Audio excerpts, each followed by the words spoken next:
All right, it is 6:30, so I'm going to call a meeting to order of the Oregon School District Board of Education. It is Monday, April 11th, 2022, and we are in the OSD Innovation Center at Oregon High School. Katie, could you please call the roll? Ms. Bijak? Present. Ms. Garrison? Yes. Mr. Mehring?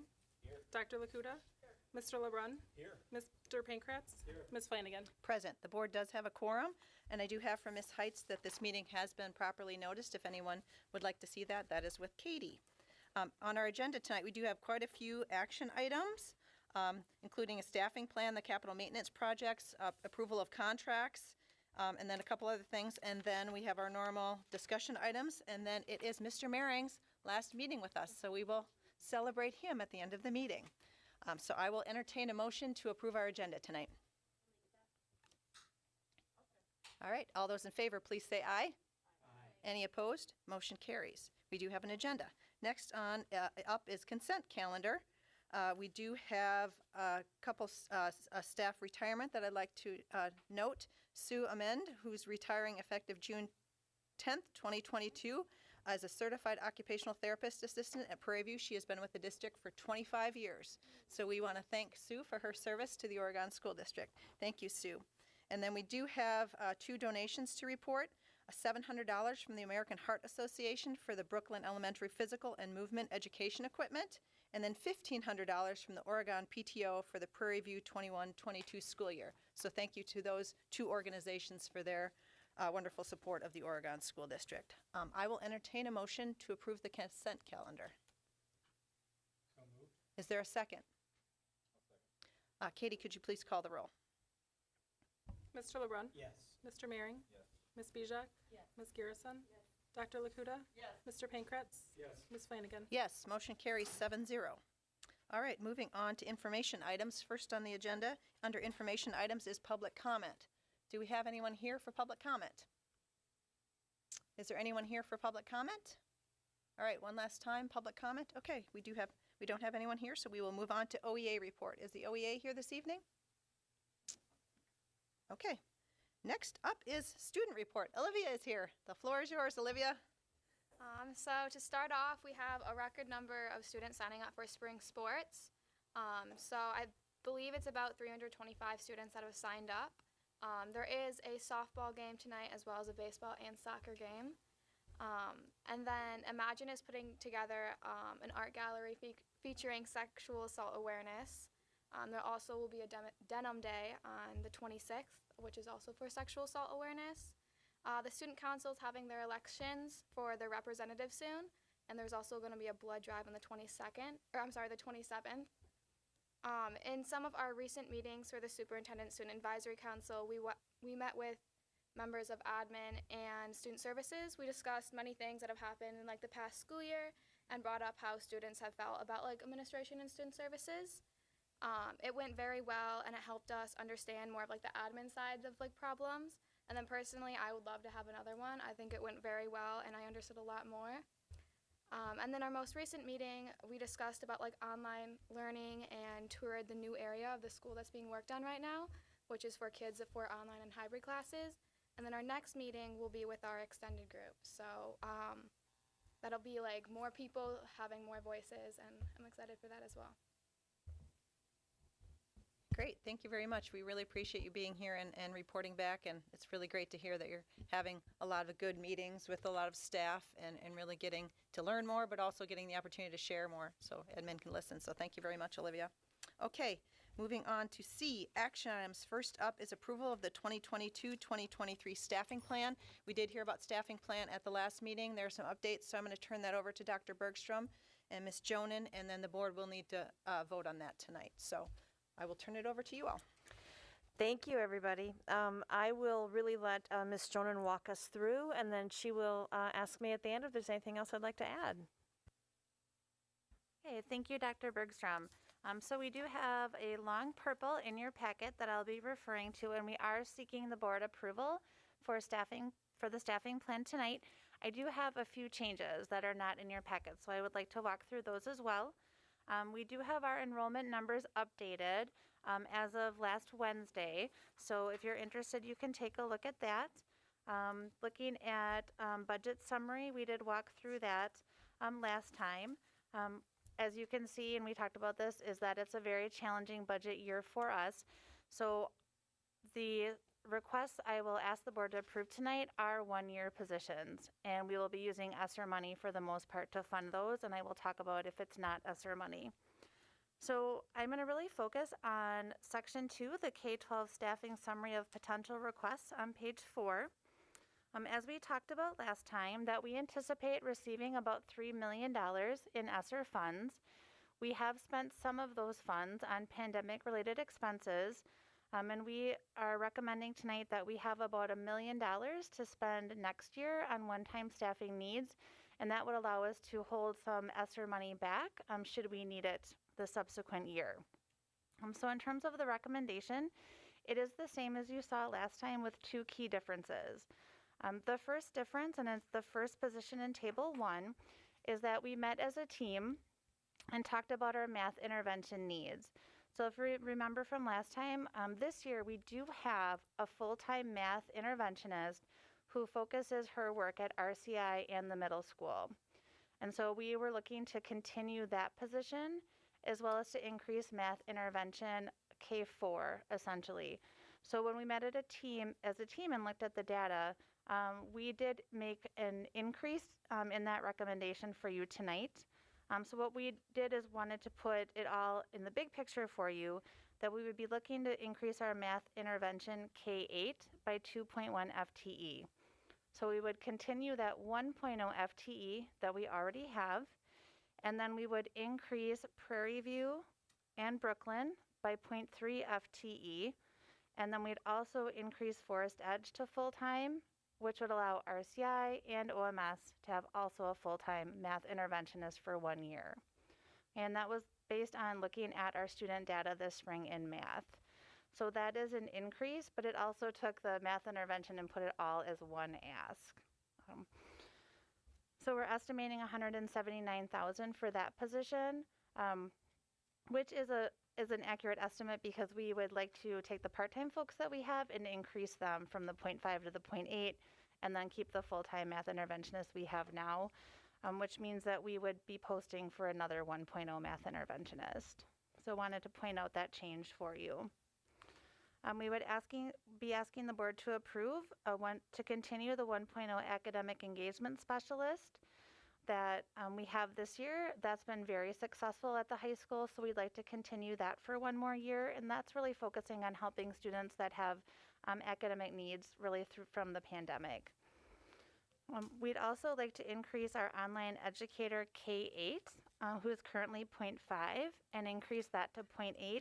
I know Mr. Mehring last time about our numbers, and I want to thank Darcy Krieger and Jessica Shrimp for looking at this. So if you look at our pre-pandemic online learners, in 1819 we had 22 students K8, and in 1920 we had 23 students K8. Last year we had 384 students who took advantage of virtual learning, but we had Oregon teachers to support them. And now this year in 21-22, we had 51 students last semester and 45 students this semester. So you can really see we've doubled our pre-pandemic levels, and we are seeing an increase, especially at the middle school, in kids being interested in that type of learning. So we're proposing to increase that position to 0.80 FTE for next year and see if that trend continues. We're looking to add a math teacher at middle school to address our class sizes, especially given the data we're seeing in math that we want to have smaller class sizes at the middle school to help kids prepare for high school. Forest Edge is seeking a 1.0 student services position. I would say, speaking for me as a recruiter, and I need to talk to Ms. Majeski about this, but it would be nice to add a 1.0 counseling position to mirror RCI. But those positions are very hard to recruit, and so if we take a look at our needs, I would say school psychologists probably have the tightest market, and then counselors are not that far behind. We've done a really nice job of attracting social workers. School social work is a new idea, I would say, in the profession. So ideally, we want someone to help address our students' mental health needs. And so we'll take a look at that as a team and post, and then we'll fill it with the best person that we have, also contingent on market. So the next position is the program support coordinator position. And so that is a position we're not seeking approval for tonight. So I would like to take that off the chart and really put it on the back burner. And I will tell you why in a moment. So that position we are not seeking approval for tonight. We're seeking approval for the tech ed agriculture position. We'd like to post that position. And that is a very tough market as well. So we're optimistic that we will have some talented applicants in that pool. That is a reallocation of current funds, which is why you see the $0 there. We are seeking to continue our building subs, one at each building. Those have really been a lifesaver for us this year. We keep track of what we call our fill rate. So we look at how many positions we're seeking a substitute and how many were filled. And this year we're averaging 60% fill rates. Now we're trending 70% for April, so I'm trying to stay positive. But as you can imagine, it's been very difficult for us to recruit subs. People, not feeling comfortable with COVID, people finding other positions. And so our building subs, it's been very successful. I'd say, for two reasons. One is that they know they'll consistently work, and they've developed relationships at a building in terms of the staff and the principals. And so they're there in the morning if we get last minute cancellations, but they're also building relationships with the kids, which has been more important than ever this year. So we'd like to continue that for next year. Online paraprofessional at the high school. We have many more students interested in blended learning, and so that person would be here to support students as they navigate that. Looking to add a special education teacher at the high school. We look at numbers based on caseloads, and that we have increased referrals at the high school level. So we'll need to add a caseworker there. Looking to add a 0.5 school psychologist. We have someone who we've hired to be at Netherwood first semester for a child leave and would like to offer that person a full-time contract. And so we definitely have increased referrals, evaluations, 504 plans, IEPs. That person can assist at the high school. And so I talked a little bit ago about taking the program support coordinator off the table. And the why behind that is in looking at the needs that we have and comparing to the structures that other school districts have, we would propose adding a director of student services to the district office. We had also proposed that would be a 2-year position because it's very standard for administrators to have a 2-year contract.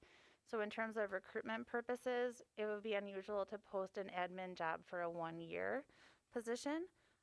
Certainly a 2-year position contingent upon funding.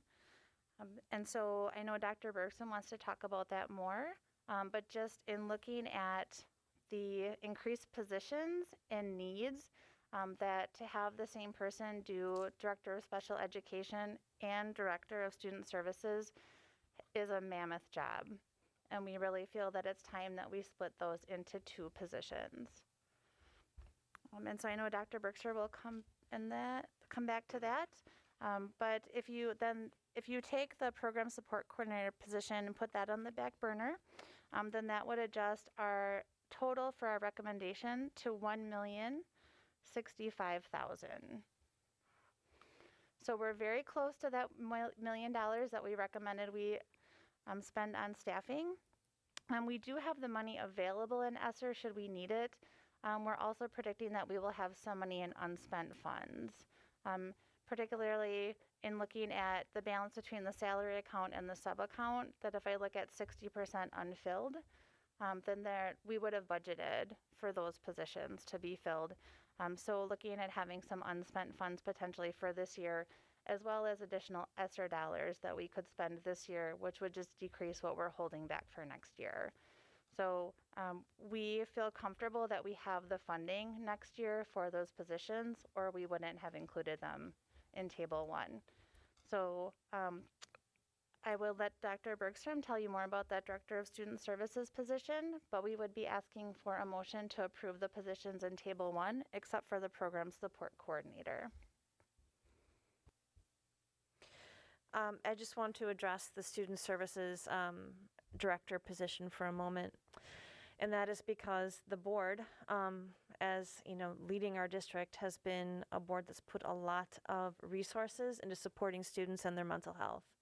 And that has been something that has been a focus for quite a while.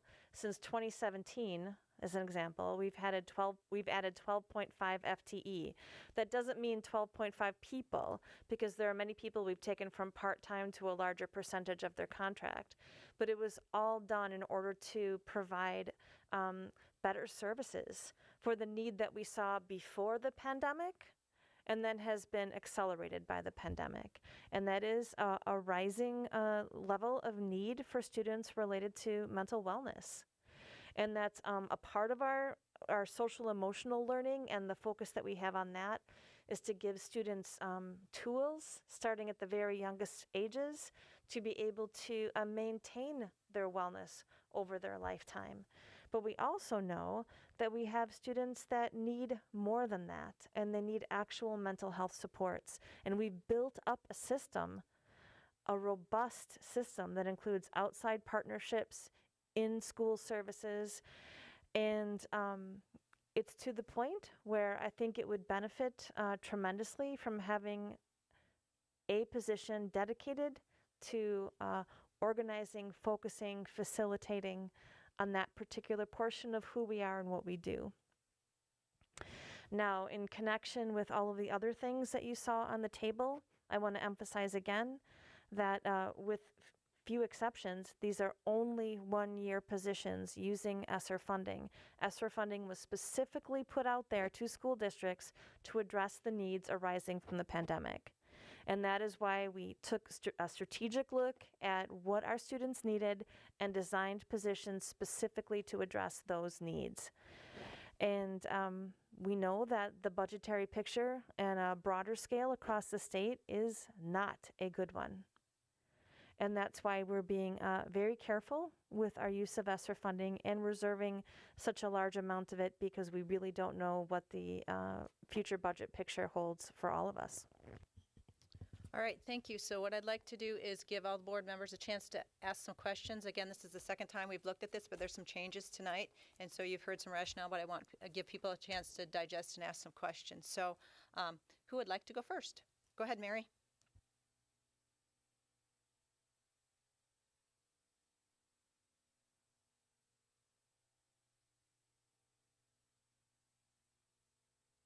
Yeah, thanks. So one question I have is, Governor Evers recently committed to giving additional monies to school districts for mental health supports. I think it was Thursday or Friday, Sandy Pope had laid out the funding that would be given to Oregon School District. If memory serves, it was $61,000. Does that figure into this at all? No, we are still holding on to that because we have some other ideas related to delivery of services directly to our students, and it won't necessarily be position related. Okay. We can come back to that and tell you how we plan to utilize that funding at a later date. Excellent. And then the one thing that came to my mind as I was reviewing this table and thinking about it, in order to work towards the lessons learned that we had last year about this time, one of the big messages was that the LRCs were super important to bring the educators together so that they had consistency across classrooms. And so what I'm wondering is if those building subs along with other subs, or is it ever okay to take a building sub from one building to bring those together to, so you understand where I'm getting to. Yes, that's an excellent question. And I don't think we are to the point in our sub pool yet where we can do that, but I'm hoping that we are able to do that in the near future, because that was past practice.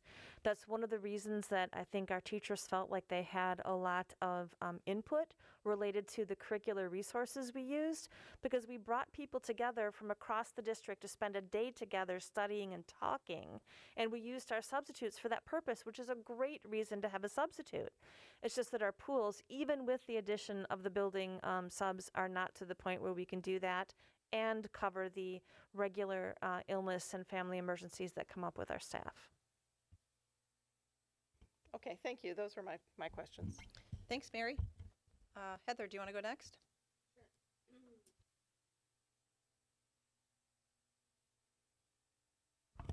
Okay, thanks for walking us through that. Gina, I was not here for the last meeting, I was on the phone, but appreciate the review, and I'm super excited about the Director of Student Services, so glad to see that. However, I'm concerned, right, we've all said it, but it's worth stating one more time, if no state funding, additional state funding comes in, this is a huge problem. Yes, it is a huge problem, and not just for the staffing report, but these are one-year positions, and so we will make that very clear, not only in the posting, but also when we extend offers, that if we don't have reoccurring funding, then these positions would not continue. Okay, and then as a follow-up to that, I'm not glad, but glad to see that we were able to reduce from the 1.155 to 1.065. But can you talk a little bit more about where that extra, even though in the scheme of things isn't that much, but it is still extra, and I just want to be really cautious because of all of the budgetary concerns that we've been talking about. I appreciate that, and Mr. Weiland shares your concern as well, in each and every meeting that we talk about this. So this is really, I can defer to him, but we are $1 million in ESSER funding was our target to spend for next year, knowing that we were going to hold ESSER money back should we need it the next year. So, and also we're anticipating that there are going to be some unspent funds from this year. So should we need them, we could use that. And also keep in mind that the cost of the position is my estimate based on the market. And so I do tend to overestimate so that we don't end up short. Okay, and I'm going to put you on the spot here just because I want to really understand. So in your mind that the 1 million versus adding 65,000 is manageable, but if we really had to stick with that, have you, I guess, as we think about it as a board, is what would be the thing that would have to be cut? You mean if we were looking at, if we didn't have the 1.065 to spend? So that's a good question. That would be a team decision. That wouldn't be a decision for me. But I feel really comfortable asking the board to approve this, because if I felt that we didn't have the money, then you wouldn't see that number in front of you. And I also feel really comfortable that given the market, that we try to overestimate. And I will say too that we're very cognizant. We often have people that ask for positions that are more money than our salary schedule allows. And we have had people that have turned down positions because we haven't been able to offer them as much money as they're asking for because it simply isn't in our budget. Got it. So I just want people to know we stay very true to that. Okay. And then last question, for now anyway, can you help me remember what is this? I'm sure it varies every year, but what is this amount normally? Like, what was it last year? What has it been kind of on a 3-year average? Is $1 million what we normally do, or where does that fall? Well, and I would say that's hard because this is anything but normal. In the 10 years I've been here, and it's probably a better question for Mr. Weiland, that I haven't seen this particular budget picture. And I've been working in Wisconsin since 2004, and I haven't seen this particular budget picture where the state has the money and hasn't chosen at this point to invest it in the schools. So, normally what we do is we look at the reoccurring money that we'll have available, and that we have prioritized in the past adding positions. Okay, and maybe that's the follow-up to my question. Could you help me, and I know, Andy, you've got this, you live, eat, sleep, and breathe these numbers, but can you help me remember what that might have been in the past in a more typical year of what that reoccurring funding would have been so that we could have allocated? Andy, do you want to Yeah. take some time at the microphone? You bet. That usually is in the $1 million neighborhood, something like that. But I do want to make sure everybody understands, though, if you look at section 1 of the staffing plan, the big picture, this shows a $1.1 million deficit. So I want people to understand that right from the get-go. So one of the reasons why we held back the ESSER dollars, the remaining $1 million, is if we can't identify additional financing sources, then we would use those ESSER funds for next year, for 2022-23, in order to get to close to neutral. But then we would have, and well, assuming that we only use the money for ESSER for 1 year, we would still have probably at that point in time with health insurance and everything, probably a $1.5 million deficit for the following year before we start even talking about increases except health insurance. So I'll kind of repeat what I said at the last meeting. I've been on the board 6 years.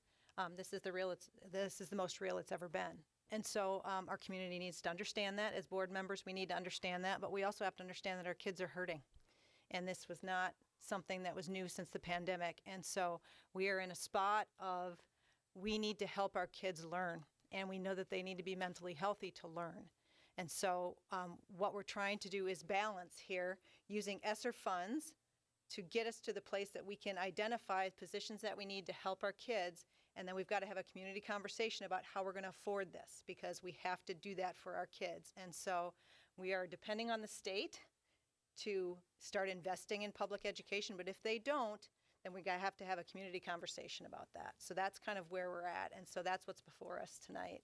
I'm just, backing up what Andy said, is that this is real, and we are not a board that deficit budgets, but we're in an unprecedented situation here. So that's why we're having these discussions tonight. So, Troy, I'll turn it over to you. Okay, so just one question that kind of came to me over the past 2 weeks. It's on the building sub, the dollar amount there, the $295,000. I'm just curious, wouldn't some of that be offset by the need, or the lack of need to hire daily subs? Or how did we arrive at that 295? I think that's just the 7 FTE, right? So your question's a good one, and the finance department looked at this question, like how are we doing on a regular sub budget? We are tracking to spend all that money at the end of the year. So I would attribute that, I don't know this for a fact, but we have increased payments to substitutes. And so where I think there may be some savings, which is harder for us to calculate, is in building and department budgets, because a lot of professional development has not happened over the last year. So those budgets might still have some money in it, but when I look at our district sub-budget for things related to people being sick and those types of things, that seems to be on the path to being spent by the end of the year. Okay, thank you. That helps.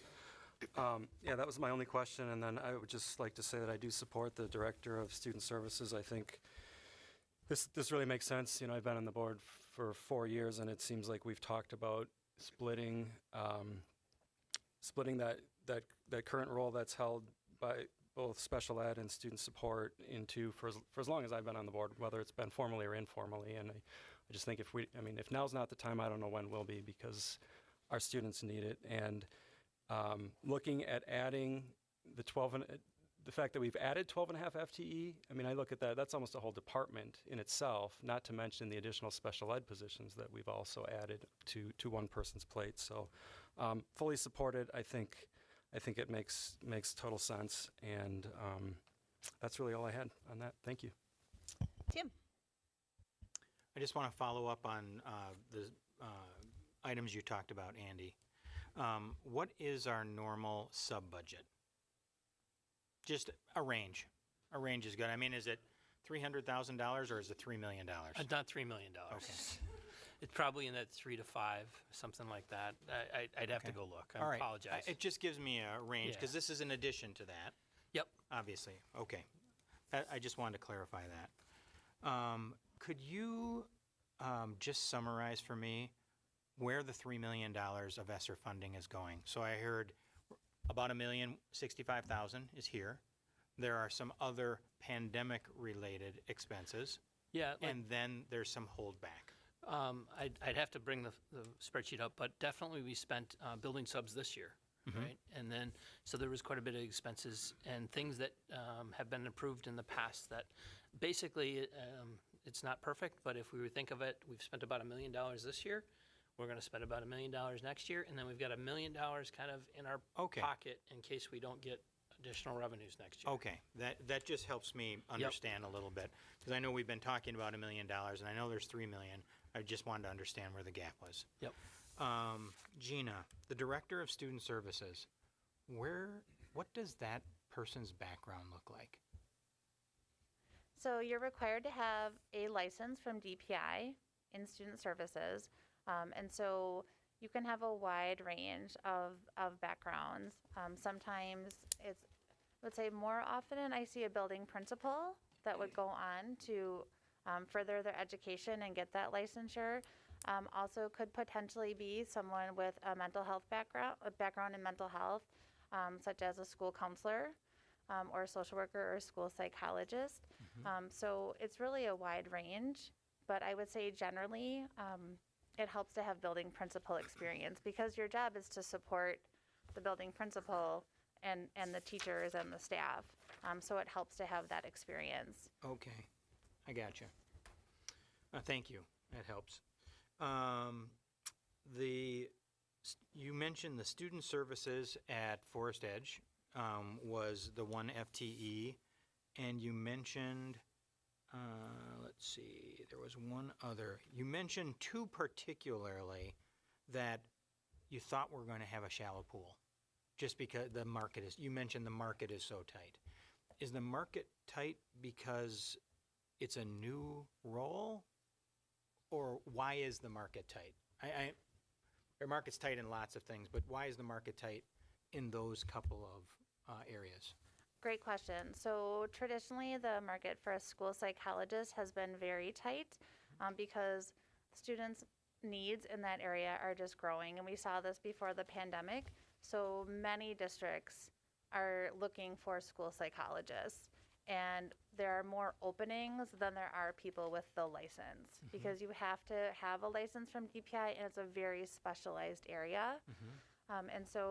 And that is one, DPI has done a nice job of giving us more flexibility for some positions, but school psychologist is not one of them. And that's not a criticism. It's just, when you're doing evaluations of students and looking at their diagnoses and what they need, it's just a very specialized position. So short answer is there are more openings than people with the license. So we're all competing for the same pool of people. Now, I would say programs have done a nice job, and the word is out that that is a valuable license to have. So there are more people going into that profession, but there is a delay. And that was my next question. Are we seeing more people go into that profession, or are we seeing that decline with, education in general, where we're in a little bit of a slump? Yeah, so definitely more people are going in, but I don't know with the demand that I see that it's going to alleviate that in the near future. Okay. As well as, and then technology and agriculture, it's the same, is that there are more openings than people that have that license, which is also, depends on your need. So if you have a tech ed teacher, just because you teach auto shop, that doesn't mean you're necessarily able to teach carpentry and then teach welding, right? So it's not just having the license, it's really finding somebody that meets the needs of the classes that you want to offer. Okay. And same with agriculture. So that's why I say the market is tight, and that hopeful when we post that we will have applicants with the wonderful qualities we look for as well as the right licensure. One last question. So the ag position, that was the other position I was thinking of. Is there an opportunity, lots of people are making career changes. Yes. It's given because the pool across the country is so shallow for employees in general, it's giving people who always wanted to try something a chance to try something.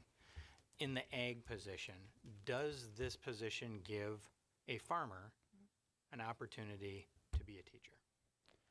I think that we're willing to look at candidates from all different backgrounds. We do hire a number of what we call second career people to the profession. So it would be a matter of us working with DPI and the licensure, but we would certainly be open to that. Okay. And so you will have my speech of that I tell everyone, if that's something you're interested in, come and sub with us, because it's a great way to see if teaching is something that you enjoy. And if you enjoy that here. And so we do recruit our subs that have been building subs, and now we're kind of nudging into the teaching program. So if you know any farmers that are interested, we would love to have them substitute. All right. Thank you. Yes. Thank you for giving Gina an opportunity to promote the Oregon School District employment. Anna, you're up. Thank you for the great information. Along with other comments, I support the addition of that Director of Student Services position.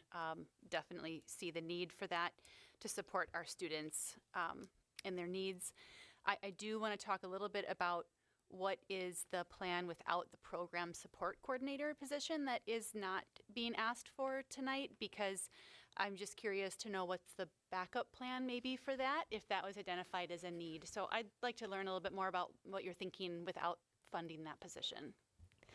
So we would be looking at Dr. Widensee, and then whomever is in the new position, and then Nicole Buell, who is program support currently K12. So the three of them, this new team, would take a look at the needs and fit strengths and talents to specifically supporting middle school and middle school student needs and programming, because we did identify that as a need. So we will just utilize this new group to provide similar services. Okay, thank you. Appreciate that. Really, that's the only question I had in comment. Thank you. All right, Kevin. A lot of great questions have been asked already, so I'll be brief. I know no one has a crystal ball, and obviously we hope these recurring funds will become permanent at some point. But has any thought been given to prioritizing these? Because some of these jobs are really hard to reverse out of. I know it's a one-year commitment, but I gotta imagine you don't hire a director of student services. It's gotta be hard to say you have a one-year commitment with the uncertainty behind it. So it might limit the candidates for a role that big, where there's other, I mean, no disrespect to anyone on this list, but there's some jobs that are easier to go from year to year, you know, in and out. Has thought been given to that? Certainly, because if you look at, for instance, the OMS math teacher, that's due to class size. Yeah. And unless we decide that we're a district that puts 35 kids in a 7th grade math class, right, then that would be a priority. Absolutely. So absolutely. As a matter of fact, those are daily conversations right now as we think through not just what we are asking for approval tonight for one-year positions, but what happens if the state doesn't come through the next time the budget goes through then? And so what exactly would we have to, what couldn't we do anymore? Right. Because of that budget situation. It's a daily conversation now. Right. It was kind of a leading question. I knew that the consideration was given, but there's some on the list that are more important than others. And then I guess the other thing too is, and not to be picking on subs, but just to understand a little bit better, because I think it's important. I mean, the last couple of years have not been normal times, right? And the permanent FTEs in sub FTEs in the different buildings, has that been just this current school year? It was this year and some of last year too, right? So it's been just during the pandemic. And of course, what we saw during the pandemic is we also saw fewer people applying to be substitutes. Right. So we had this really difficult situation of our staff falling ill for Yes. lots of different reasons, and then not having enough substitutes to cover the absences. So when we made the building sub position, it made it much more attractive for the people who are interested, because they could be at the same building Absolutely. every day. Yeah. And so it was a way for us to react to the market, but it was also a way to give some relief to the principals and the people in the offices who wake up every day and the first thing they do is grab their phone to see who's not going to be at school, and how are we going to cover the classes. Yeah. So building subs helped with that, to be very honest. No, I think it's a great idea because we talked too about the relationships that you build in the schools and the familiarity with not only the kids but the rest of the admin. I think my question was maybe more towards what I think Tim was asking about. And again, we don't have a crystal ball, but you would hope once we get back to more normal times that the regular load for substitutes is lower and the permanent FT at each school could handle maybe That's our the hope. majority of it. Yeah. That's our and hope, that might yes. free up some funds. So thank you. Go ahead. I was going to ask more about the subs thing too. Maybe it's my not understanding, but so we have building subs now. Are those building subs this year being paid for with that one part of that 1 million of ESSER this year? So this is just because that was one-time money last year. We need it again Yes. this year. Got it. And these people will have they will be there daily. They will have a contract for the year, so they will basically be at that school for all school days unless the building sub needs a sub. They don't have an actual teaching contract. Right, And but they're it's- contracted on a daily basis at a higher rate. Gotcha. But they commit too. There it is. Okay, thank you. Just a couple comments from me. One specifically about building subs, and I guess looking at this whole list and looking at the group of people within our district that we serve. We serve kids, we serve families, we serve our staff, we serve our administrators, and we serve our taxpayers. Looking at building subs, this is not only something that's going to help kids because subs are going to be there, it's also going to help our teachers because our teachers also have to do a lot of work when they have a sub. And so when they can count on the same person that they know how they teach, they know how they handle their kids, they know how they handle their lesson plan, that's a benefit for our teachers. When you look at the Director of Student Services like Troy, we've talked about this position for a long time. And so when we look at everyone in our school district, right? So Candace, who's carried both of these for a very long time, when you talk about people's plates overflowing, she's got one that's overflowing times 12. And so just to give her the sense of that she's got a partner that she can really focus on special ed. In terms of our building principals, they have taken on a lot of work in terms of mental health and supporting our kids. They need to get back to running their buildings a little bit more so they can have someone that they can count on to manage student services. We talk about our families. Families have kids that are struggling. We need someone that oversees the whole district so can help families as a whole as they go through our district and not switch from somebody from one building to another building to another building. And then our kids. Our kids deserve to have coordinated services, that is their job for our district, is to help them and focus on helping them, and that's their job. So I am really excited about us moving in this direction. Again, we are taking calculated risks here, but it's worth it for our kids because they deserve it, and so does our staff. So I will entertain a motion to approve this. Is there a second? Is there any further discussion? Go ahead, Gina. I just want to make sure that I'm clear that for the Director of Student Services, that request of the board would be a 2-year position to be in line with other administrator contracts. Yes. Okay, so I'll make sure everybody understands that. Okay. Go ahead. So are we essentially approving $1,065,000 plus 155 because we're committing to a second year? So are we committing $1,003,000? That would be the ask. I mean, every contract has a layoff provision in it, but we would have to look at our bigger budget picture next year. So I wouldn't be asking for that necessarily from ESSER money, that it would be part of the budget discussion for next year. Okay, thank you. Okay. Does that change the motion or the second?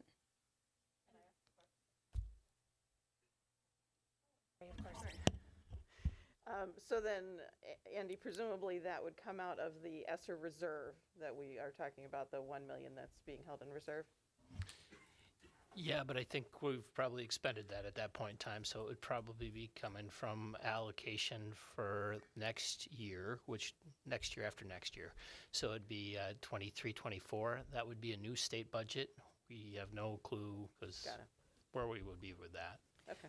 Or we would be looking at additional funding options for the Oregon School District. So this board is knowing that we need to solve some funding issues, and there are ways to do that. Any other discussion? One point of clarification, the motion does not include the program support coordinator, right? So it's not as presented, but it's with the changes that we were presented. Okay, just making sure. Thank you. Okay, any other further questions or discussion? Okay, Katie, could you please call the roll? Ms. Garrison? Dr. Lakuda? Yes. Ms. Bijak? Yes. Mr. Maring? Yes. Mr. LeBrun? Yes. Mr. Pankratz? Yes. Ms. Flanagan? Yes, motion carries 7-0. Thanks, everyone, and thank you, Gina, Andy, Dr. Bergstrom, and the team for putting this together. We appreciate it. All right, moving on to number 2, approval of 22-23 capital maintenance projects. I believe that is Mr. Wyland. And Zane. Hi, Zane.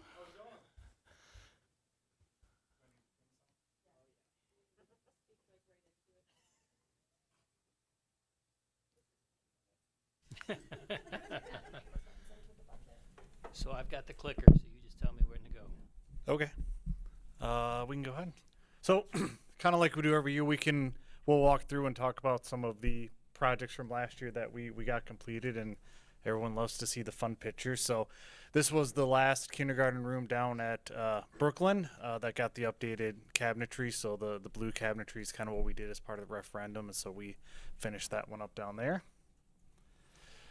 Not as exciting, but we did replace a section of the roof down in Brooklyn. It was kind of the L shape, kind of in the middle backside of the building. If you look closely, you can kind of see the newer looking section of the roof there in that second picture.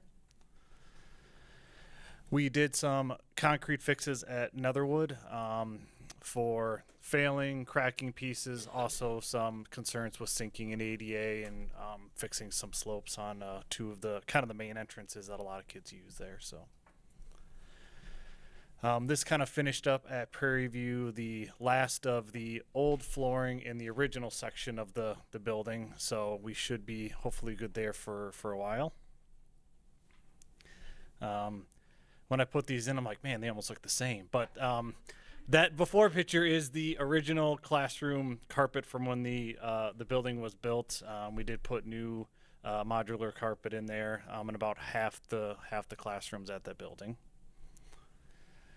Another project we did over at the middle school, this is kind of a first one for us. We actually removed the old VCT from what's actually the old shop, I believe, over there, and did a sealed concrete floor, and it actually ended up turning out pretty sharp. I've heard a lot of good comments about that room.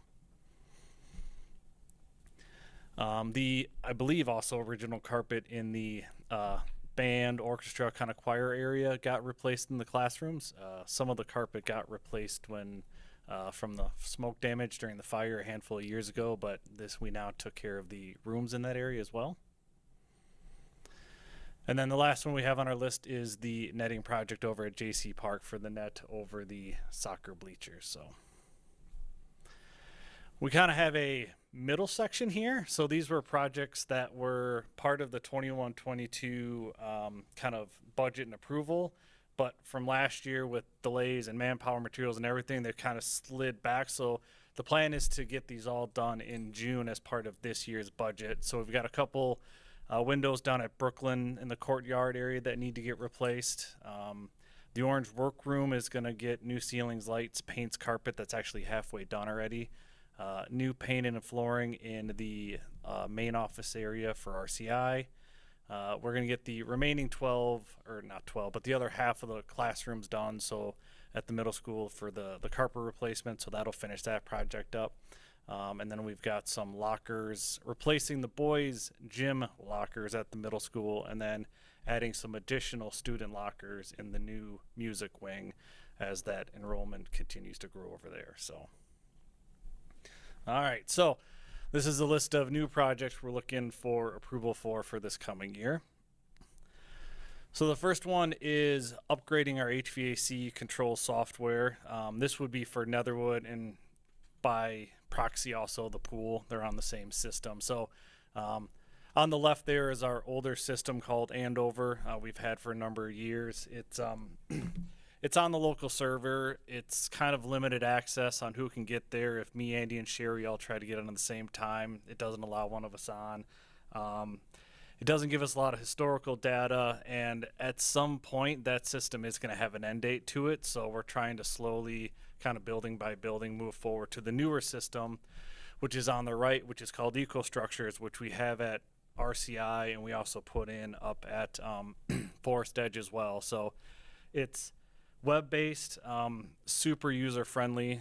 Graphics, look pretty sleek. It's all updated. It gives us a ton of historical data. So if somebody's comes to us and says, my room's cold, and be like, I wonder what it did the last week. And you can look at the room temperature and see graphs of what it was. It just helps diagnose issues and alarms and everything. So, so we're looking to get that upgraded at Netherwood Knoll, and also that would include the pool as well. The other thing at Netherwood Knoll that we're looking at is the roofing replacement for the main gym. So this would, it says partial because it wouldn't actually get replaced this summer. We're just setting some money aside to kind of split the cost up. We're estimating that that project's going to be about a $300,000 project. So the plan is to take $100,000 from this year, and then next year's budget, you know, fulfill the other $200,000 and actually complete that project in what would be the summer of 23-24. Hopefully that'll also help the roofing market kind of settle out.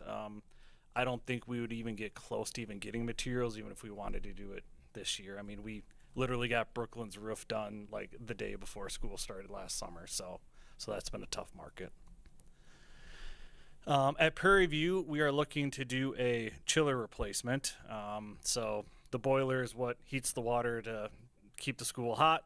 The chiller chills the water to keep it, to help cool the school. So there's a sister chiller, exact same year, exact same model down at Brooklyn. They both still currently work, but the biggest issue we have is they're end dated. There's no parts available. There's no pieces available. So the plan is to replace the one at Prairie View, scavenge all the parts, keep them on the side so that we can kind of extend the life at the one at Brooklyn for hopefully another 3 to 4 to maybe 5 years with the parts and pieces that we have. So the big one for the year is the tennis courts. So they are 20 plus years old. We've kind of done all the maintenance, patching, crack filling that we could do. I think we've patched some of the patches, and it's really at the end of its life cycle, as you can see there. So the overall budget for this project is actually going to be $555,000. We're going for $155,000 of it this year, and then borrowing $400,000 through a state program. I don't know exactly what the name of it is, but It's called the State Trust Fund Program, and we'll be bringing that to you for your review in probably September. There's a timing mechanism here as to when payments are due, so if we can wait until that point in time, next payment won't be due until the following fiscal year. so we'll kind of pay partial of it this year, and then you'll actually see that payment in the next 4 years come off as a capital maintenance project as well. So same configuration of the court. We're going to keep the same 8 courts. Couple things that are going to happen is you can see the picture on the right. We're going to improve the drainage on the south half of the south courts. We're also going to regrade it so it actually has the recommended pitch. We have limited to no pitch in a lot of areas, which causes the water to stand. Standing water on asphalt is horrible. So we're actually going to change the pitch all the way from north to south. And the other thing we're going to do a little bit different is we're actually going to do a fiberglass mesh coating between the asphalt and the top layer as just kind of a belts and suspenders to just extend the life of that court long as possible. So. And then the last project we have, again, at the high school is a new wood shop dust collector. The current model on the left is quite old and is actually inside the building. And if you can see the picture, all the dust that's next to it and around it, it's kind of lived its lifespan. So the plan is to get a new model that sits outside, like what we have at the middle school. So all the old ducting and everything inside is still viable and usable. Instead of just going into the little room in the wood shop, we'll shoot it outside, new concrete pad, little fence on the outside, and all that contaminant now lives outside instead of inside the building. So we also have 2 other projects that I kind of labeled alternate funded projects. So the first one is doing a new 119 kilovolt solar system on the pool. So that system is about $207,000. We're getting about $60,000 worth of incentives between Focus on Energy and Solar for Schools. Is that the? It's not Solar for Schools, but that's what we always kind of call it. But so we're actually getting a decent amount of that cost taken down. So The nice part about this system, it's going to produce about half the electricity that the pool uses in an entire year. So that's going to be about an $8,000+ savings a year. The buyback for this investment is about 14 and a half years. So the couple things why the pool makes such a good candidate is, number one, the roof just got done a couple years ago. So you really want to line putting solar on a new roof. You don't want to put solar panels on a roof, have to pull them all off in 5 years to replace it. You want to try and keep those life cycles together. The other nice thing is, unlike other buildings that at night the electricity goes way down, during the day it goes ways up, the pool kind of has a constant load on it with all the equipment and mechanics and heating and everything running. So almost all the electricity that this is going to produce is going to go right to the building in lieu of cheaply selling it back to the grid. So that's a huge advantage. The other one we have on the list is LED lighting upgrade at the high school. So this would be classrooms, older classrooms that weren't part of the renovation from 5-6 years ago that have the old fluorescent lights. So we had some calculations done. Changing those out with the dimmers and everything is about an 80% energy reduction in just the lighting of those rooms versus the fluorescent fixtures. Equals out to about a $15,000 energy savings a year and an estimated $3,000 worth of maintenance saving. The elementary schools that have the LEDs really appreciate not constantly having to change bulbs or chase that stuff around. So that project is about a 10-year buyback. So the funding mechanisms for these two projects, for the pool, we're looking at it. There was money set aside from last year's budget, potentially go into the Fund 46, which is kind of that savings fund for buildings and grounds. So that is potentially a source to invest in the pool, which would again save us money. On the high school side, we did a almost completed build out back in the, it's called Oasis Storage, but the empty space next to Oasis that has some money left over in the budget just for some things that we did. So we're looking to kind of reinvest that money back and keep it here at the high school. So Both of those projects were strategically focused, if you would, to trying to figure out ways to save operational dollars, because that is a problem that we are facing, obviously. In both of those areas with related to energy, we're seeing increase in costs. So rather than budgeting additional funds for utilities, what we thought we would do is invest in these types of things so that we could save those utilities and try to keep the budgets basically the same as where they are now. Can't promise that's going to happen. Natural gas is going a little crazy on us right now, but we're hoping that that's where we can be. Andy, before we go to questions, I think it'd be helpful for the board too, is those that don't know, kind of explain the $600 or $600,000 annual maintenance budget and Sure. the history of that. History lesson, sure. When 20 years ago, when I was actually I'm going to start there. When I got here about 22 years ago, we had a $200,000 capital maintenance budget, and we couldn't really fix much of anything. So the first, actually, when we built Rome Corners, we had 3 referendum questions. One was to operate it at $481,000. One was to build it at $2.5 million. Third one was for an additional $300,000 that we could put for capital maintenance. So we'd have a $500,000 budget to basically invest in our facilities every year, rather than waiting until a referendum or something of that nature and trying to have all these big expenses and then, quite honestly, running around with our heads cut off. We thought it would be better to kind of plan for things strategically and try to get these things fixed as we go. That lasted for 10 years. It was a non-reoccurring referendum override. At the end of the 10 years, actually right around 2008, so a year or so short, we were going to referendum for something else. No, that was just by itself. We basically asked for the community to reauthorize it for another 10 years. We increased it from a $300,000 ask to a $400,000 ask, and that's how we got to $600,000. And then, as some of you may recall, when we went to referendum for Forest Edge Elementary, we were limited. We couldn't do 3 questions. We could only do 2 questions. So we took and we put the $400,000 basically into the override question related to the operation of Forest Edge, so that it would continue forever. So it went from a non-reoccurring every 10 years to it's basically into the budget, and that's how we got to 600,000. And we would have continued it on a non-recurring basis and then kind of come back to the community and ask for them to approve it again. But because of us changing the law, you can only ask for 2 referendum questions each calendar year.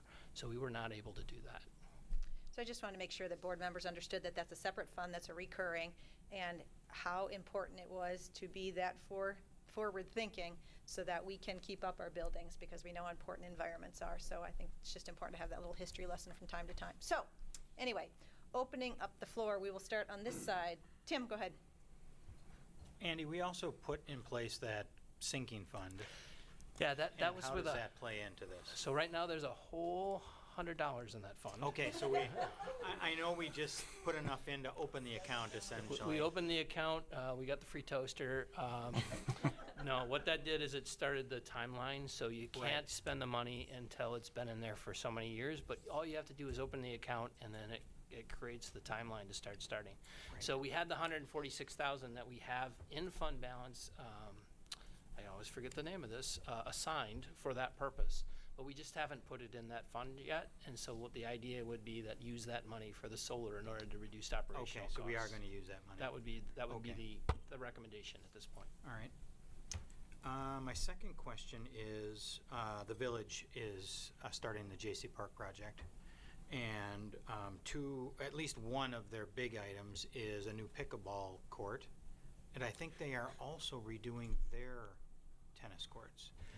Is there any cooperative venture we can? Do you have to get reclude into? yourself from this? Or? Yeah, I was actually at the village board meeting right before this meeting. Yes. The village's recommendation this evening was not to go forward with the pickleball courts. I wasn't there to hear the rationale for why. I just spoke my mind and then kind of left. So I don't know that there is an opportunity. My understanding, and again, this could be wrong, is they're going to be using the money that they had allocated to kind of fix the tennis courts, to fix or at least pull down the light poles that are around the tennis courts. Apparently one of them was so rotted that it fell off at the ground level and fell into or close to the soccer field next to it. That was in December though, so nobody was around it, which is good. But they have 5 other poles that they need to take down, and so far they're not letting anybody use the courts until those poles are at least down. But then that still doesn't address the surface of the So it tennis sounds courts. like there's no cooperative effort available this year.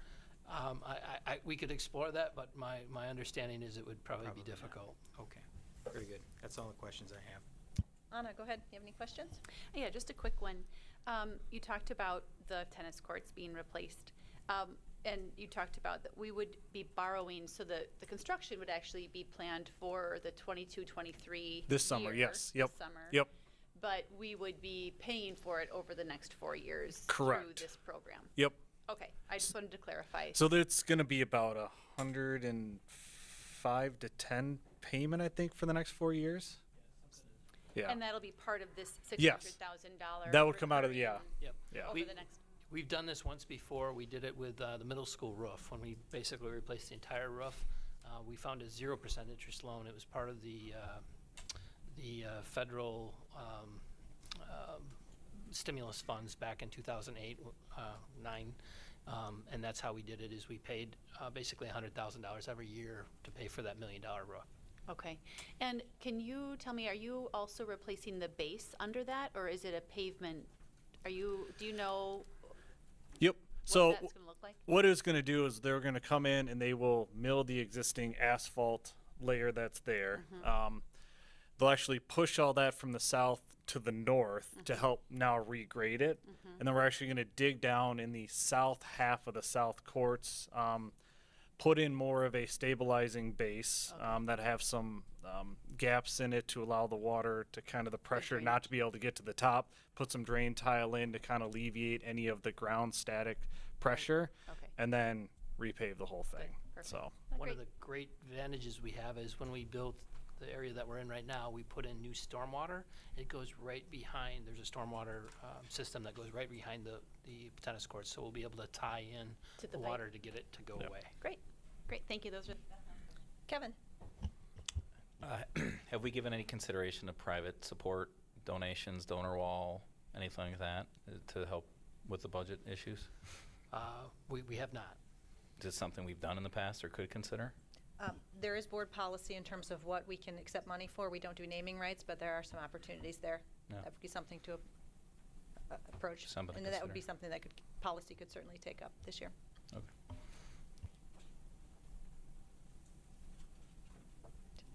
Troy? Just a question on the chiller, the new chiller for PVE. I know chillers are one of the least efficient systems in schools. Have we, what does the new system look like? Have we been able to get something that's a little more energy efficient? So we actually worked with our HVAC consultant and looked at two different options, kind of replacing in kind and kind of upgrading to a more efficient piece of equipment.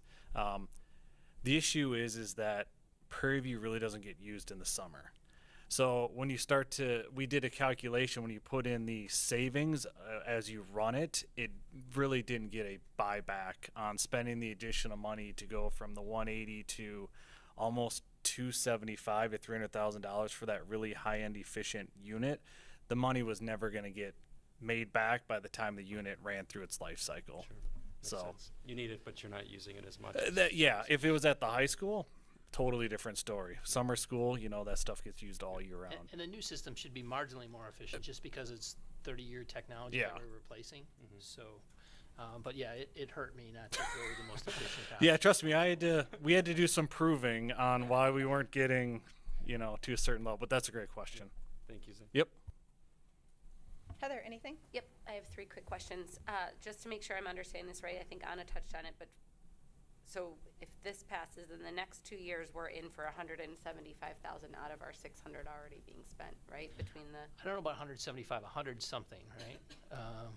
Were you thinking for the payment for the tennis court? Yeah, I think or we. 160. I mean, Well, I think it would be 100. It'd be about 105, 110 for the next Yeah. 4 years.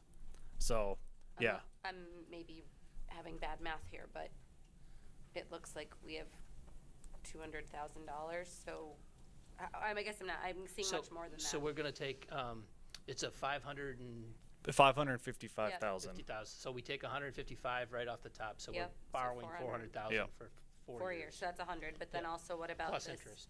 Yep, always.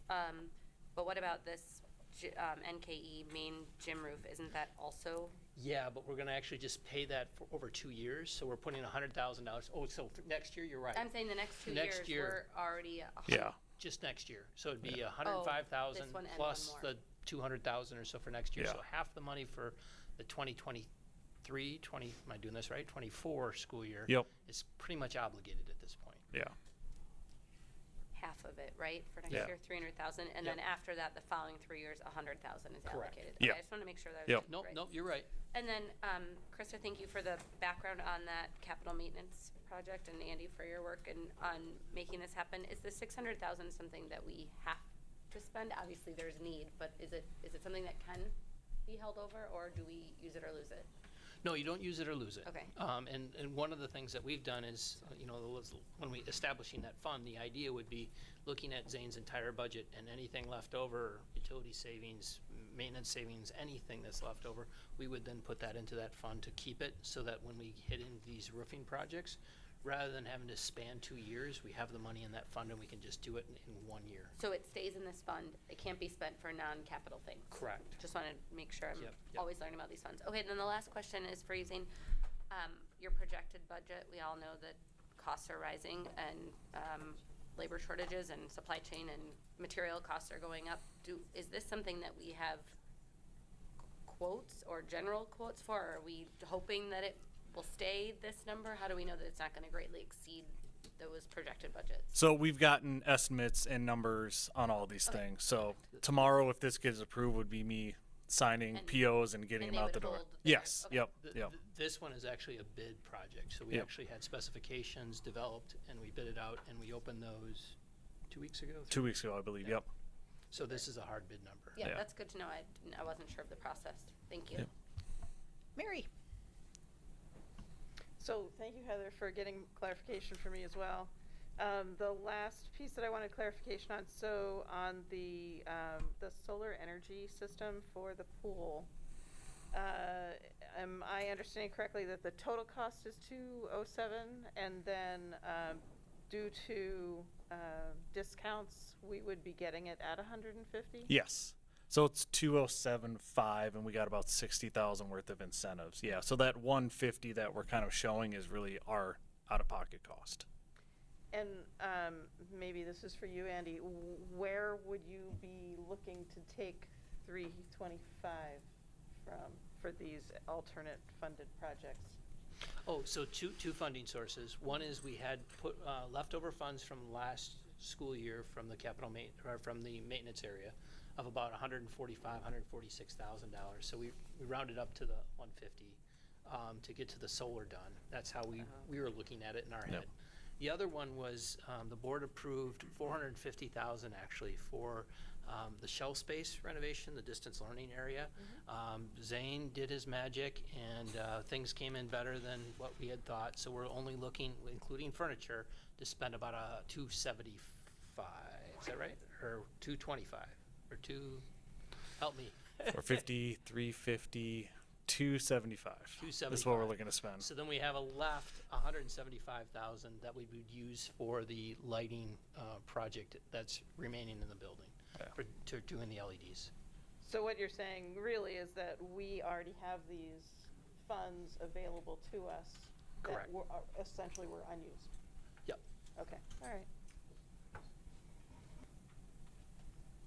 Okay. Thank you. That answers my question. Tim, you have Yeah, go ahead.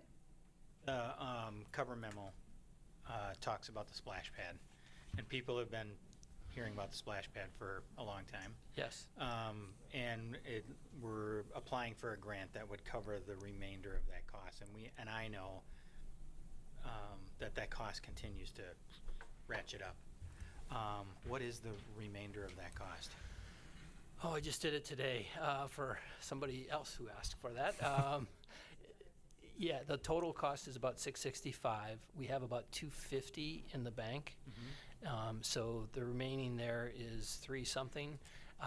The grant is a 50%, 50-50 type of thing. So I think we'd have to raise about another $38,000 so that we could then have enough to meet the other half.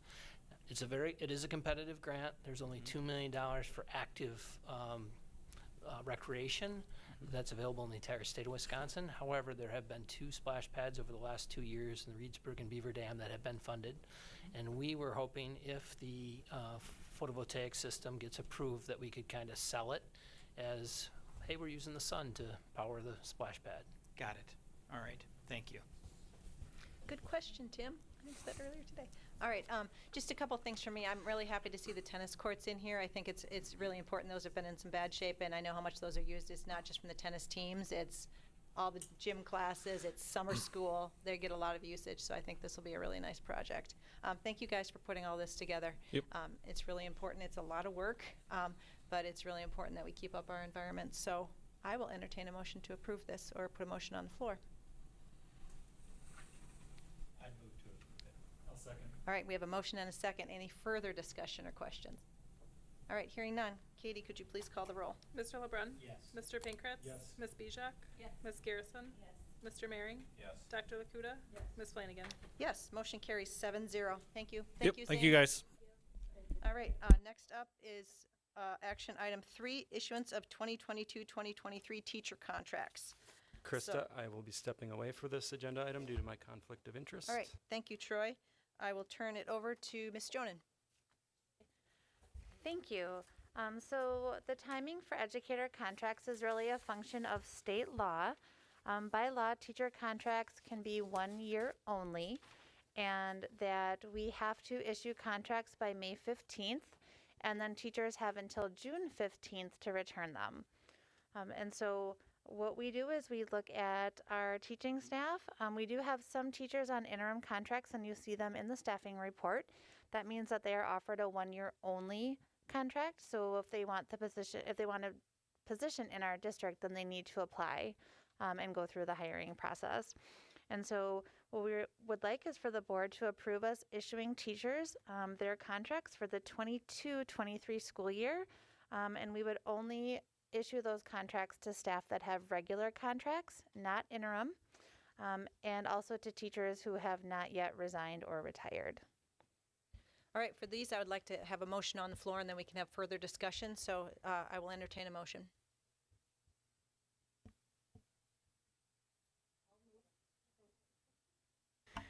I'll second.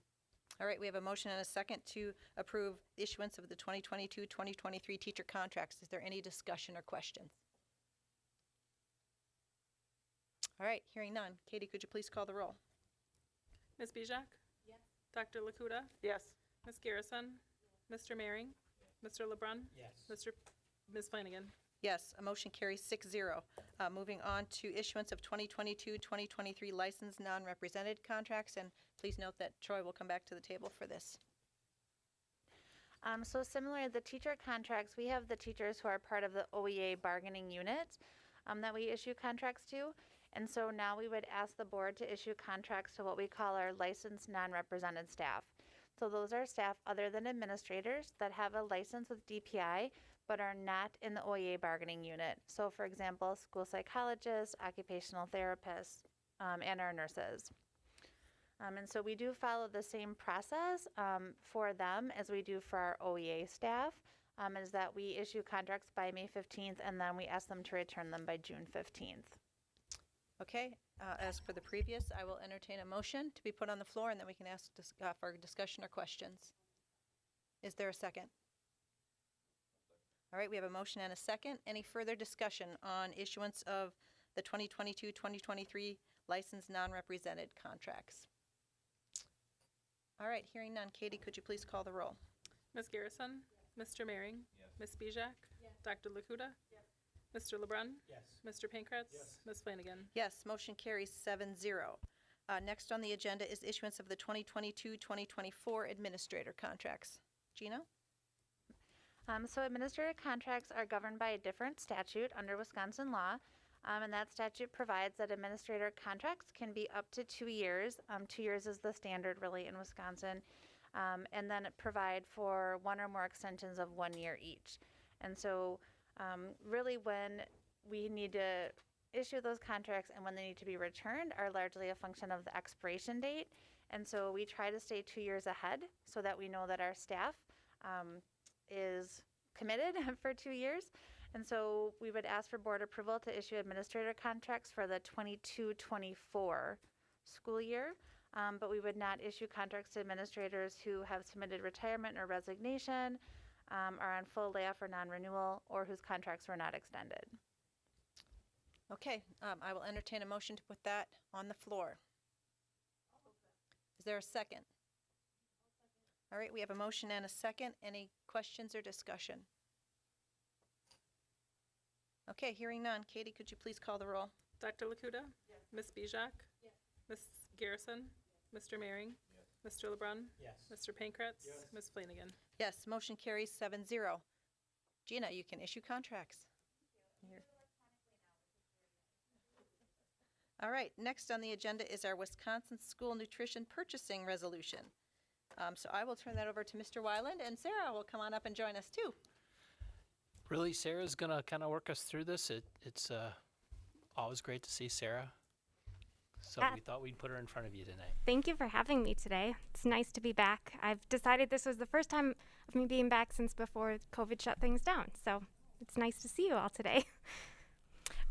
So this purchasing co-op has been very helpful for us for the last few years.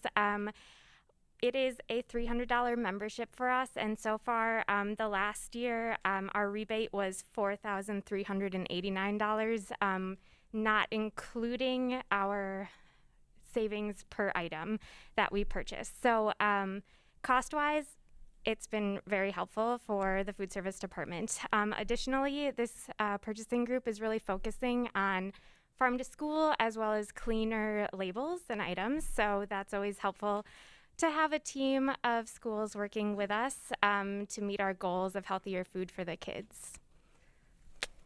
What else did I write?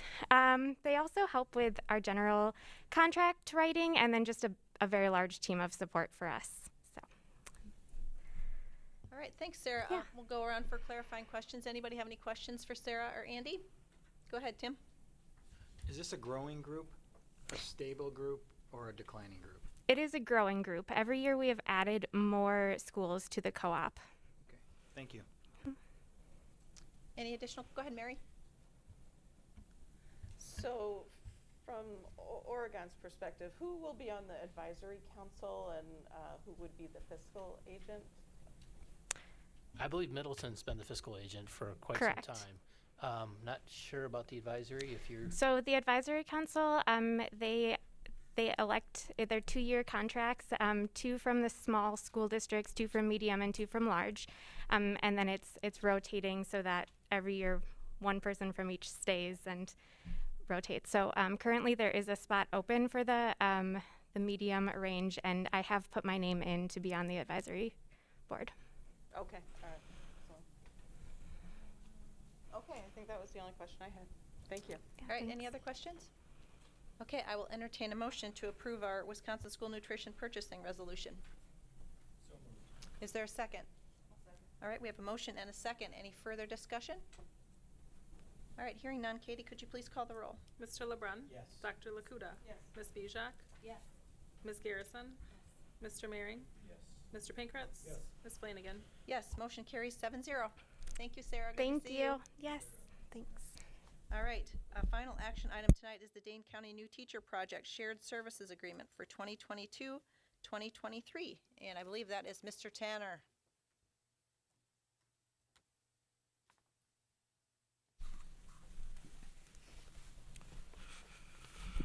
Yes, thank you. Yeah, the Dane County New Teacher Project is a shared services agreement. The fiscal agent is Wanakee, and this is something that we've done, as far as I can remember, for quite a long time. It is a consortium of school districts in the Dane County area. Actually, it's expanding beyond just Dane County to most of southern Wisconsin, and this provides a lot of the support that we have for our new educators who are hired in the district. So they provide a variety of services. There's a coordinator who's paid for it, who is former Madison educator Heather Lott, who everybody kind of loves. And she provides not only there's a whole program of activities during the year. So there's mentorship forums for our new teacher mentor. There's professional learning for coaches and mentors that are facilitated by it. There's program leaders meetings to talk about the administrative portions of it. And there are some principal breakfasts and really importantly, beginning teacher seminars that they facilitate as well. So it's been really valuable. They are wonderful to help out with, looking at how we're supporting our new educators, because we know that's really important. So this is pretty much, I guess, a standard thing we've done recently. And I'm happy to answer any other questions that you have about what this entails. All right, does anyone have any clarifying questions for John? Go ahead, Anna. Just 2 questions. The first would be, this program is geared towards new teachers who are new in the profession, not necessarily new to our district. Is that correct? Primarily, yes. And then the second question, have you received or have heard any feedback from any new teachers on their experience with it, as far as if they've found it to be really valuable? Yeah, they have, and some of that's indirect, but yeah, so the new teacher trainings they've said that it's beneficial. And also, it's the indirect part is that in addition, they speak super highly of Cindy Hedstrom, who is our full release new teacher mentor. And she gets a lot of the support and resources and training for how to do that, including training on tools that are developed by the National New Teacher Project to be able to support them well. And actually, the coaches use some of those same tools as well. And I've observed a few of those, and they're really helpful, and I've gotten really good feedback from some of our new-ish teachers who are receiving coaching by using the same products, same activities, and protocols that they use. Tim, did you have a question? It seems like a real bargain for some really big school districts outside of Dane County. Why is that? I mean, Kimberly, Heartland, Mequon, Thanesville those are big school districts. Yeah.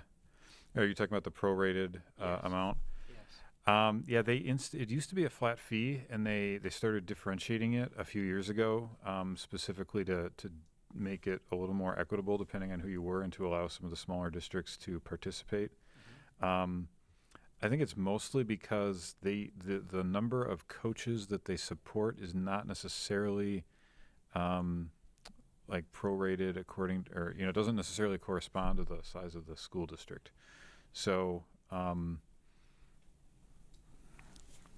guess I can't give a really good answer about how they calculated it, but I know they did it just to provide some detail on it. And that started, I don't know, how long ago did that start, do you know?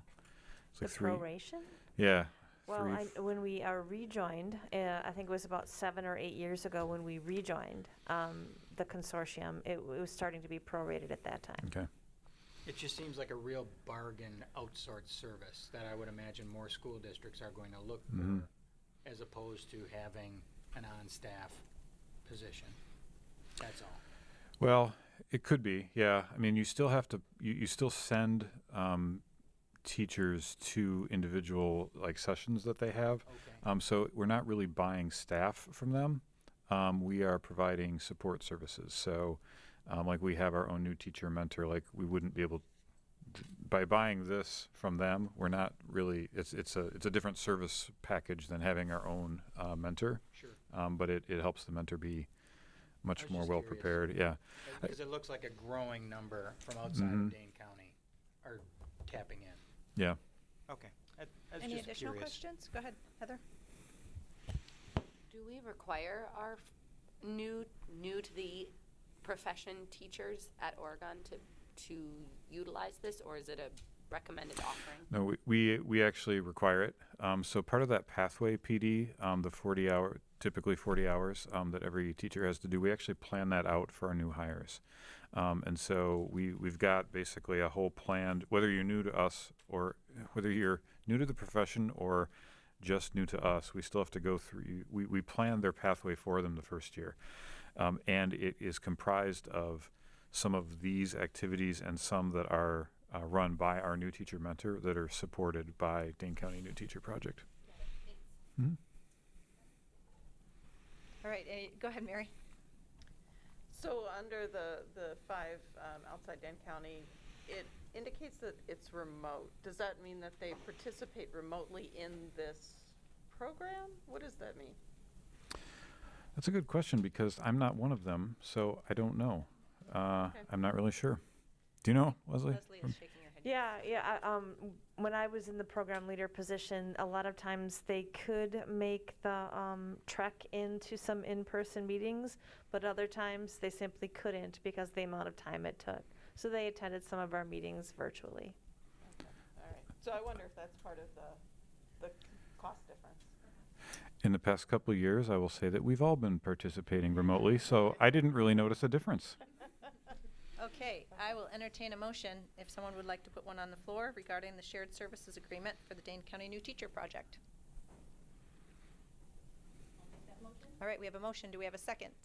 I'll second. All right. Any further discussion or questions? Hearing none, Katie, could you please call the roll? Ms. Bijak? Yes. Dr. Lakuta? Yes. Ms. Garrison? Yes. Mr. Mehring? Yes. Mr. LeBrun? Yes. Mr. Pankratz? Yes. Ms. Flanagan? Yes, motion carries 7-0. Well done, everyone. That was a whole lot of action items tonight. All right, moving on to D, discussion items, committee reports. We will go around the horn. Anna, policy. The only update from policy is that we will not be holding our April meeting with the board reorg at the follow-up meeting in April. We will just hold our next meeting until May at this point in time. All right, thank you. Troy, visioning. We have not met as a committee, but we are making progress on our facilities study. I think I mentioned this at the last meeting. We did receive a response from our RFP. We had sent the RFP to, I think, at least 4 firms. We only did receive one response. However, it was, in my opinion, a high-quality response. And did have to do a little bit of negotiating to get the fee within the range that we had allotted, but the consultant was very willing to work with us. So that is proceeding. So that's pretty exciting. We'll be looking to do a kickoff meeting to get that rolling later this month. So Thank you, Troy. And I can take any questions if anyone has any on that. All right, I think everybody's good. Worth Woods, Tim. We're getting some great progress on the strategic plan for Worth Woods. I'll have more at our next meeting. We met last week. We have another meeting just before our next board meeting when we plan to have a little show and tell. All right, great. Thank you. Okay, moving on to information items. First item is school board election update. Before we give that update, I want to share a couple thanks. Number one, to Miss Heights over here to my right. She has been for a number of years the administrator of the elections for our district, and so that is a ton of work. How many municipalities do we work with in our district? 11. All right, so she's working with 11 municipal clerks to get their vote counts. She's administering all that, and then she holds the canvassing meeting so that we can count and certify all those results. So it is a ton of work, and she does an amazing job, and it's a lot of detail. So could we please give Katie a round of applause? Thank you, Katie. And then next is when the clerk of the board is running for election, then we remove that person from that position because we don't want to create conflict of interest. So I want to thank Tim for taking on that role this year for Anna because she was running. And so I will turn it over to Katie or Tim to give the election update.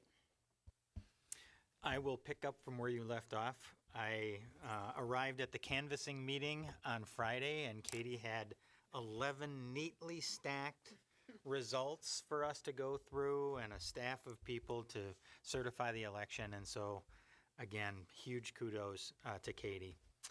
We did have the canvassing meeting on Friday to certify. Remember, we had two candidates or two positions that were open. They were both, for lack of a better term, Village of Oregon positions, Area 1 and Area 2. The results for Area 1, Krista Flanagan, 2,362 votes, Anna Bijak, 2,085 votes, and there were 439 write-in votes. That is for the 3-year term. If you all recall, we are rebalancing our terms, and this is the last year of that rebalancing, so that we have a single Village of Oregon candidate each of 3 years. They kind of all got lumped together sometime in the last 15 years, and we spread those back out. So that was for the 3-year term. That, again, the leading vote getter there is Krista for Area 1. For Area 2, that is a 1-year term. Oh, I'm sorry, it's a... Anna got the 1-year. Yeah, I'm sorry. Yes, I'm sorry. So Area 1 had 1 3-year term. Krista will have that 3-year term, and Anna, the second highest vote getter, would be for Anna. She will serve an additional 1-year term. Area 2 is a 3-year term. There was 1 candidate running. Leslie Wright was running. Total number of votes for Leslie was 2,433 votes. There were 56 write-in votes, and so the winning candidate for Area 2, a 3-year term, is Leslie Wright. Great, thank you. All right, moving on to visioning and strategic planning, and then teaching and learning update, and then superintendent's report. So I will turn it over to Dr. Bergstrom. Thank you. And the visioning and strategic planning and the teaching and learning are short portions tonight, so I think I'll probably go all the way through to superintendent's report. All right. So for visioning and strategic planning, you know we've been spending a lot of our time this year talking about Portrait of a Graduate. It's gone through many drafts, many interactions with our really key stakeholder groups. And we're to the point now where we're just waiting for an opportunity to discuss it with our students. And I think that we will have a really excellent draft that is final for now by the time the board has their workshop in May. And I say final for now as I anticipate that this will be something we revisit frequently to make sure it is staying on point with our expectations for our graduates. For our teaching and learning update, just 2 really brief things. And the first is state testing window has opened. So our students took the ACT in early March, but now our students in grades 3 through 10 have begun the forward testing in our state. And Aspire for our sophomores and freshmen, that is also right around the corner. So it is testing season. Now, the superintendent's report. This is one of the highlights for me every couple of weeks is to go through all these good news pieces. I think they are a lot of fun to be able to highlight the great things happening, such as last week was National Associate Principal Week, and we have all of our wonderful associate principals listed on the screen. Many of them are here tonight. Many thanks to them for our APs and our interns. We appreciate all of them and the amazing work they do for our students and our staff every day. Last week was also National Paraprofessional Day. So we have a really large number of people who work in our schools under the umbrella term of paraprofessional, and they make it work every day, whether it's cafeteria and door supervision in the morning, it's recess in the afternoon. They are a group that make all of those things happen for our kids. And I'm telling you, last week was a busy recognition week, wasn't it? It was also National Library Week. So we have here on the screen all of our librarians and the paraprofessionals who work in our libraries. So we're very appreciative of this talented staff and all that they do to inspire a love of reading in our students. We also have a new Cole Educational Foundation Teacher Fellow. Kyle Akshuda is the 2022 Herb Cole Foundation Teacher Fellow. He teaches AP Psychology at Oregon High School, and he is very successful at it. Our students are highly motivated to do well on our AP Psychology exam, and they absolutely do. Kyle will receive a $6,000 grant and a matching school grant. So congratulations, Kyle, and thank you for everything you do to inspire students in AP Psychology. And this is just the sweetest story. A parent sent this into myself and a couple of others to just mention the fact that she feels very fortunate to be in a district where people like Mr. Snow travel all the way to Dodgeville to watch 3 of his students play hockey. So it was a very sweet gesture on the part of Mr. Snow, who is a bus driver and a custodian at Rome Corners. All the kids there know him and love him, and I'm sure it was very exciting to have Mr. Snow show up to your hockey game. So this is an example of living out our values. And of course, spring sports are underway. You get to see our baseball team here. They were able to play at the American Family Field in Milwaukee. That's a bonus for selling a certain number of Brewer tickets. And so I bet that was a super exciting experience for the people on the team to be able to play in a stadium like that. And they beat Wanakee.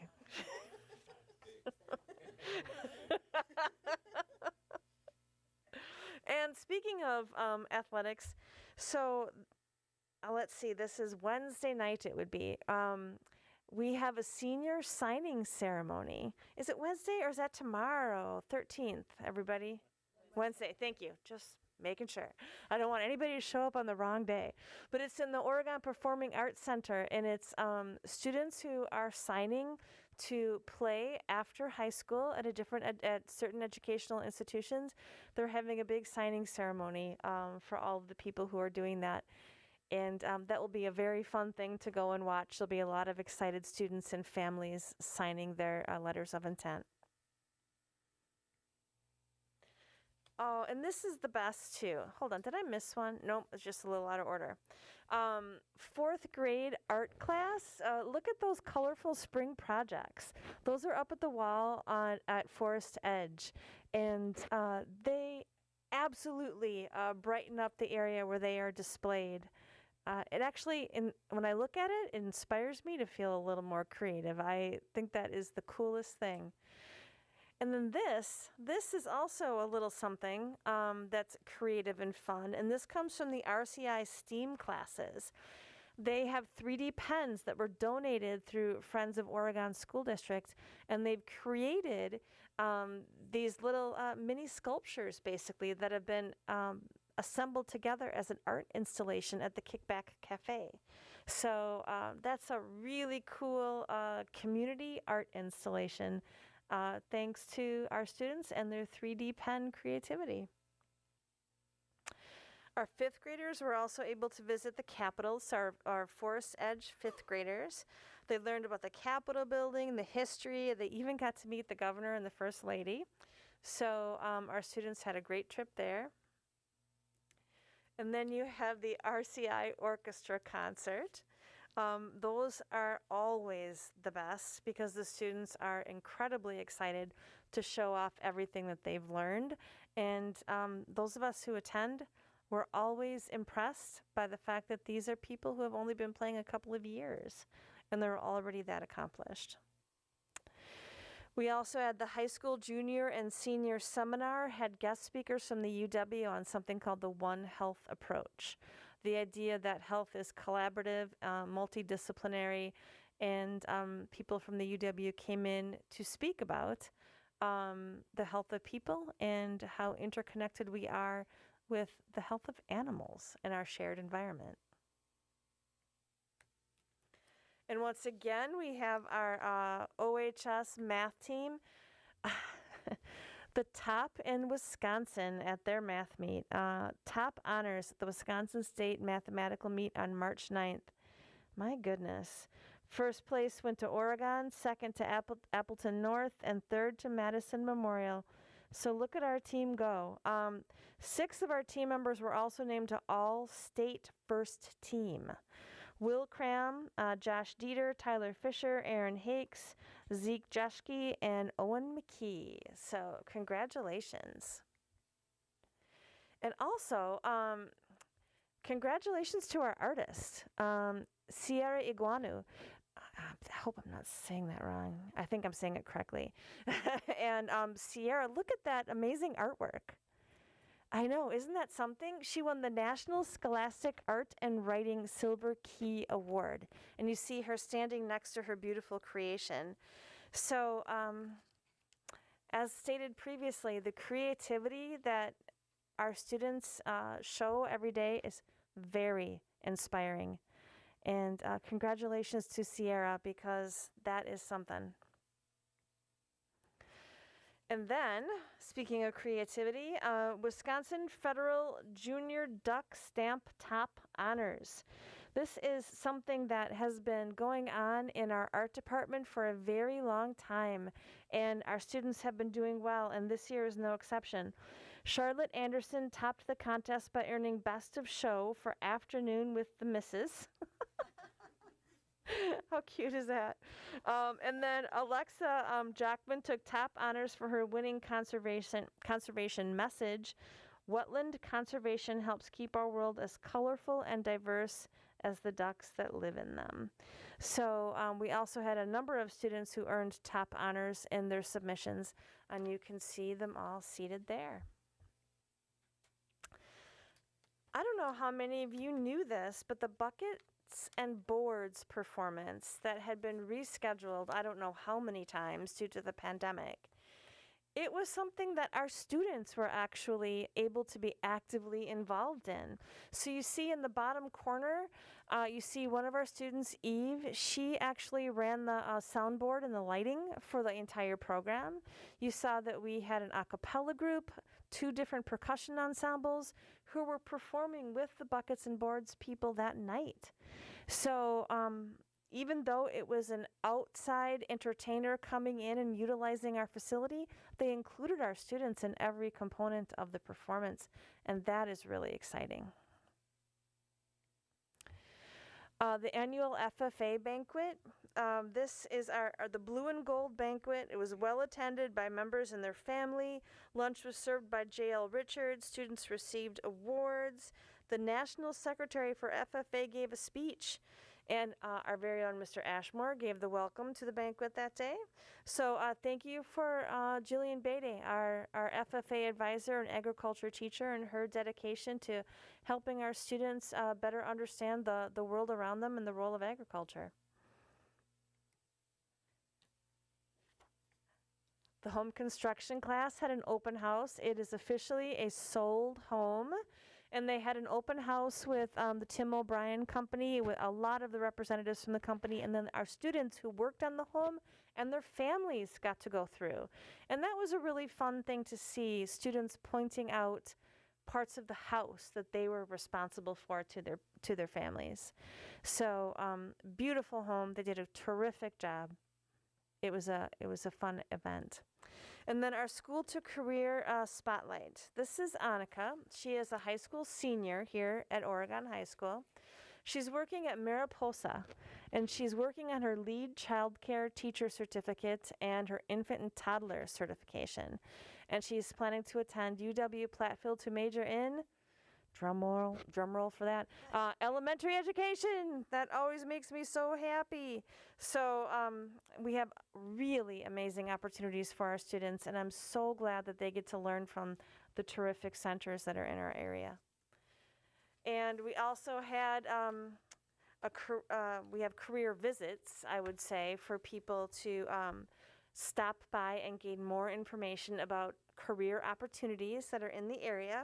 And so this is the very first Lunch and Learn event on Wednesday, and they had the hiring table.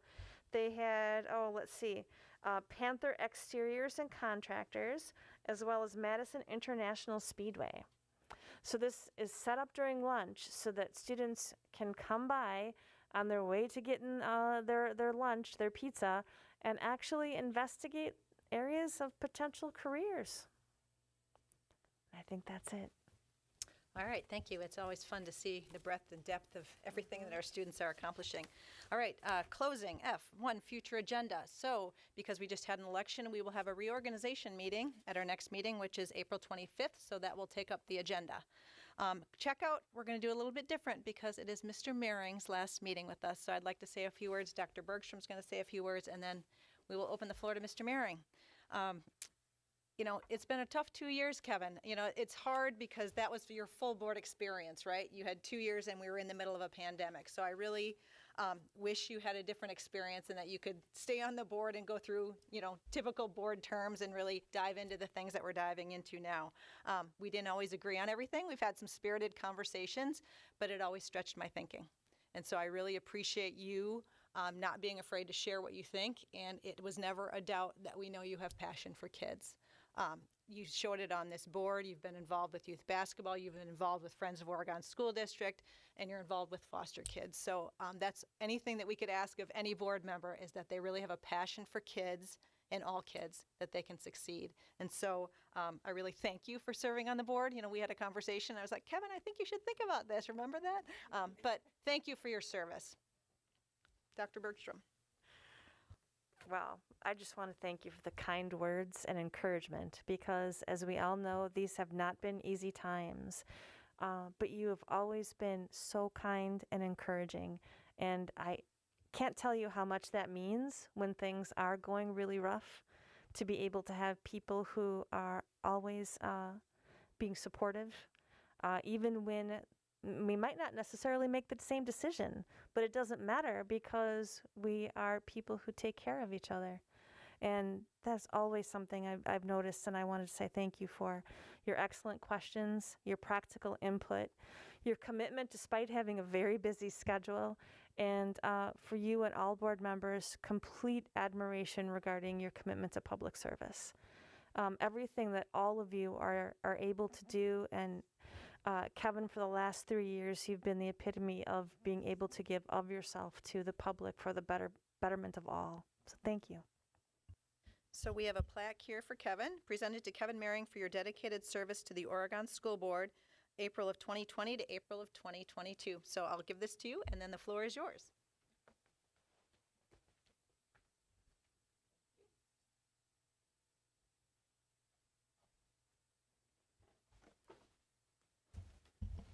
All right, Christy, you took me back to our meeting at headquarters 3-4 years ago. Like, it's not that big a deal. You know, you get the flow of it, and it all kind of come to you. And then the pandemic happened. So, but it's really been a fulfilling 2 years. And Leslie, thank you for your kind comments as well. I know it's sometimes lonely at the top. Again, as you both said, we didn't always agree, but we always respected each other. We were always passionate, and we were always about the kids, and that's most important. It's really been a fulfilling 2 years for sure. I don't think the public really realizes the amount of time that this board spends. It's not just showing up every other Monday for a board meeting. It's preparing for the meetings. It's doing the research. It's the committee work. And, you know, I respect every one of you. I enjoyed working with every one of you. And thank you from myself being a community member for all that you do in the board. And I'll be cheering you on. And if you ever want any input, any advice, I'm sure I'll be there. Ready to answer the phone. It also really brings, for those of you that have been serving on the board for a long period of time, just the amount of time and work. And it really, I was thinking about it this morning, like Mr. Zock and Steve Zock, the amount of time he spent on the board is just unbelievable. I did 2 years. He did 20 plus. So amazing. So shout out to Steve. I want to thank my family. You know, obviously they've sacrificed. I joined the board in the middle of divesting a company, so it was extra crazy time. And then again, it was kind of the start of COVID. So the sacrifice that my 4 boys have made and Shelley has made, I appreciate that. But they certainly have been supportive as well. One of my favorite books is Start With Why by Simon Sinek. If you haven't read it, I highly recommend it. If you don't like reading, it's one of the most popular TED Talks ever. I'd highly recommend looking it over. But, you know, when I think back of why I served in the first place, it's really the love of 3 things. One is just love of serving, giving back, which you mentioned. I've got 4 boys in the district that have been here, you know, multiple years and have, you know, been provided a lot of love by very caring educators and administrators. So I felt it was important to give back. You know, I've been very blessed with a great education myself and great educators that were influential on my life. So I think back to many of them. And again, a reason that I wanted to give back. I love to learn. I would say that's the most important thing about, besides serving the kids, obviously in the community, is just loving to learn. I've learned a ton. You know, I feel now that I've kind of got things figured out. Now I'm leaving, which is unfortunate. It took you guys a while to train me, so I appreciate your patience with that. And, you know, I've learned also the passionate educators and administrators that we have in the district and how much you care about the students and the efforts you put in. And the last 2 years have, of course, been extraordinary. So really appreciate all of that. And then finally, just the love of leading. I mean, all of us lead in different aspects of our lives and different degrees of what we do on a day-to-day basis. And, you know, as I mentioned, certainly there's a lot of passion there from my perspective. I hope everyone agrees I did it respectfully and professionally. And hopefully, you know, we came to some compromises and we did what was best for the community and the kids in the end. And that's really what matters. So really appreciate all of you and all that you do. And I'll be around and looking forward to, again, supporting you guys any ways I possibly can. Thank you.